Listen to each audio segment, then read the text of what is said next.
যেই যুবকরা যৌতুক খায় এদের মতো ফকিন্নি কেউ নাই। এরা ফকিন্নির ঘরের ফকিন্নি। প্রকৃতপক্ষের পুরুষ কখনো মেয়েদের থেকে যৌতুক খেতে পারবে। এখন সমস্যা হয়ে গিয়েছে বিশাল বড় বিয়ের ক্ষেত্রে দেন মোহর, ঠিক কিনা বলে? বললে তো অনেক বলা হয়ে যায়। আপনারা কি রাগ করবেন নাকি প্রিয় ভাইরা?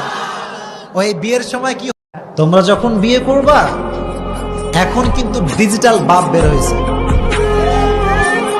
ঠিক বললে কথা বলবো, নয় বলবো। আব্বাজানরা কি বলে? আব্বাজানরা বলে যে সরকারি চাকরি, যার বউ ভালো তার জীবনটাই হচ্ছে জান্নাত, আর যার বউ খারাপ তার জীবনটার নামই হচ্ছে জাহান্নাম। আল্লাহ সবার বউকে জান্নাতের কারণ হিসেবে কবুল করুন, পড়ুন আমিন। সাদা চামড়াতে সবাই খারাপ, the matter is not like that. আমার মেসেজটা হচ্ছে চরিত্রবান হবে যে বউ হবে সে, চরিত্রবান হবে না যে সাদা চামড়া হলেও বউ হবে না সে।